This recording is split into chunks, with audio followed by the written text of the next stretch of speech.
नमस्कार। आप सबका स्वागत है। बच्चों, पिछले क्लास में मैं शीरीष के फूल पढ़ाई थी। आज मैं शीरीष के फूल का शेष भाग पढ़ाऊंगी।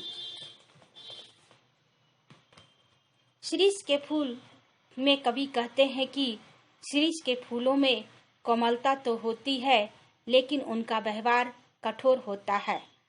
अर्थात वह हृदय से कोमल है, किंतु व्यवहार से कठोर है। इसलिए हृदय की कोमलता को बचाने के लिए व्यवहार कठोर होना अनिवार्य हो जाता है। शीरीष दुख हो या सुख, दोनों ही स्थितियों में अडिग रहता है, यानी विषम परिस्थितियों का सामना करने की शक्ति रखता है। कवि कहते हैं कि आज शीरीष जैसे अवधूत नहीं रहे।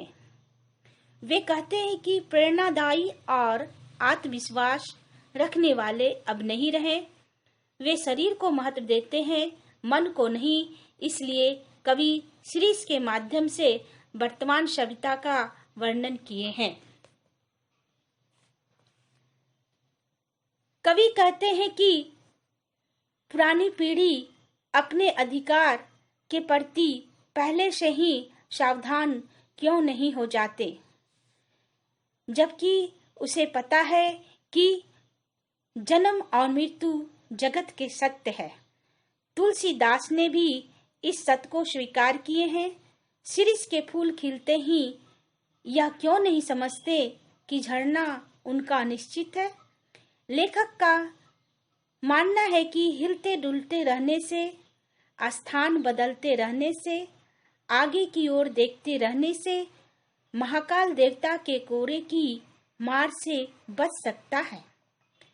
जमे रहने से मरने की संभावना बढ़ जाएगी।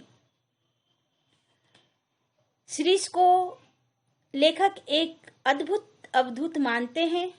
वह किसी भी स्थिति में हार नहीं मानते। जब भीषण गर्मी पड़ती है, उस समय भी वह कहीं से जीवन रस प्राप्त कर मस्त रहता है। वनस्पति शास्त्री के अनुसार शीरीष वायुमंडल में रस खींचता है। कबीर शीरीष की भांति मस्त और बेपरवाह होने के साथ साथ सरस और मादक हैं। कालिदास भी ऐसे ही थे, तभी मेघदूत की रचना कर पाए। कवि बनने के लिए फक्कर बनना आवश्यक है। कालिदास अनासक्त योगी के स्थिर प्रगता और विदग्ध प्रेमी का हृदय थे।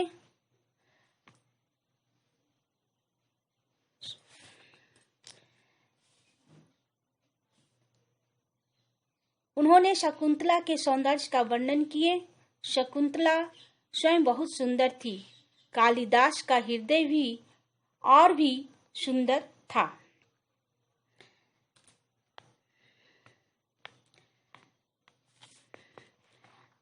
दुष्यंत भी अच्छे भले प्रेमी थे। उन्होंने शकुंतला का एक चित्र बनाया था, लेकिन वे शीरीष के फूल को उसके कानों में लगाना भूल गए थे। इसी तरह मृणाल का कोमल हार बनाना भी भूल गए। कालिदास सौंदर्य के बाहरी आवरण के स्थान पर आंतरिक सौंदर्य तक पहुंचने की क्षमता रखते थे। वे महान थे क्योंकि अनासक्त रह सके थे। सुमित्रानंदन पंत और रविंद्रनाथ टैगोर भी इसी कोटि के हैं। लेखक के अनुसार फूल हो अथवा पेड़, वह अपने आप में समाप्त नहीं है। वह किसी अन्य वस्तु को दिखाने के लिए उठी हुई उंगली का इशारा किया है।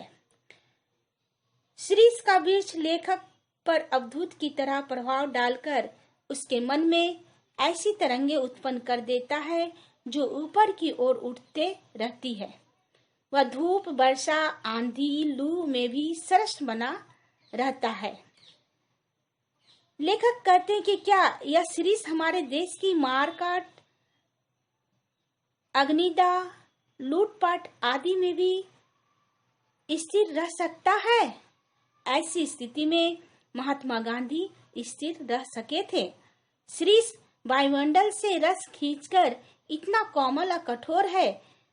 महात्मा गांधी भी वायुमंडल से रस खींचकर ही इतना कोमल और कठोर बन सके थे।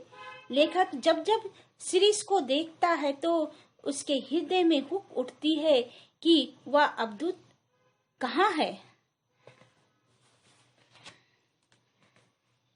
शीर्ष के फूल से हमें यही शिक्षा मिलती है कि हर मौसम में अपने को और अपने स्वभाव को बदल लेना चाहिए। यही कारण है कि शीर्ष निस्वार्थ भाव से बसंत, आषाढ़, भादों में प्रचंड लू में भी हमेशा खिला रहता है। इसलिए वह दीर्घजीवी बन जाता है। तो बच्चों, शीर्ष के फूल समाप्त हो गई है। धन्यवाद।